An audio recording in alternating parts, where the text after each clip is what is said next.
ನಿಮ್ಮ ಈಗಿನ ಪರಿಸ್ಥಿತಿಗೆ ಯೂನಿವರ್ಸ್ ಗೈಡೆನ್ಸ್ ಕೊಡ್ತಾ ಇರುವಂಥದ್ದು ಬಿಯಾಂಡ್ ಇಲ್ಯೂಷನ್. ನೀವೀಗ ಒಂದು ಭ್ರಮೆಯಿಂದ ಆಚೆ ಬರ್ತಾ ಇದ್ದೀರಾ.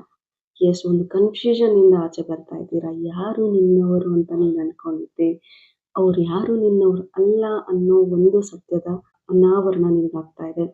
ಯಾರು ನಿನ್ನವರು ಅಂತ ಅನ್ಕೊಳ್ತಾ ಇದ್ದೋ ಇಷ್ಟು ದಿನ, ಯಾರು ನಿನಗೋಸ್ಕರ ಬರ್ತಾರೆ ಅಂತ ಭ್ರಮೆಯಲ್ಲಿದ್ದೋ, ಅವ್ರು ಯಾರು ನಿನ್ನೋರಲ್ಲ ಅನ್ನೋ ಒಂದು ಸತ್ಯದ ಅರಿವು ನಿನಗಾಗ್ತಾ ಇದೆ.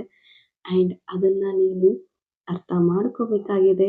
ಬಟ್ ಸ್ಟಿಲ್ ಕಣ್ಮುಂದೆನೇ ಎಲ್ಲವೂ ಕಾಣಿಸ್ತಾ ಇದೆ ನಿನಗೆ. ಅದನ್ನು ಕೊಳ್ಳೋಕ್ಕೆ ರೆಡಿ ಇಲ್ಲ ನೀನು. ಜಸ್ಟ್ ಆ ಒಂದು ಇಲ್ಯೂಷನ್ನಿಂದ, ಆ ಒಂದು ಭ್ರಮೆಯಿಂದ ಹೊರಗೆ ಬಾ.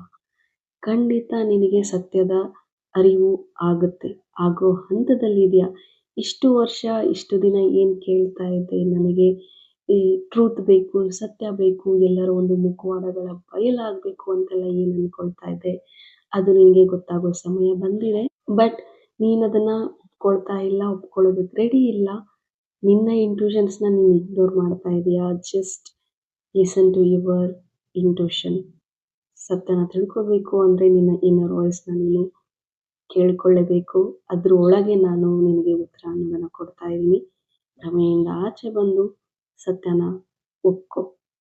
ಸತ್ಯನ ಒಪ್ಕೊಳಕ್ಕೆ ಆಗಿಲ್ಲ ಅಂತ ಅದೇ ಭ್ರಮೆಯೊಳಗನೆ ನಿನ್ನನ್ನು ನೀನು ಕಟ್ಟಾಕೊಳ್ಳೋದಕ್ಕೆ ಹೋಗಬೇಡ ಅಂತ ಇಲ್ಲಿ ಗೈಡೆನ್ಸ್ ಇದೆ. Thank you. God bless you.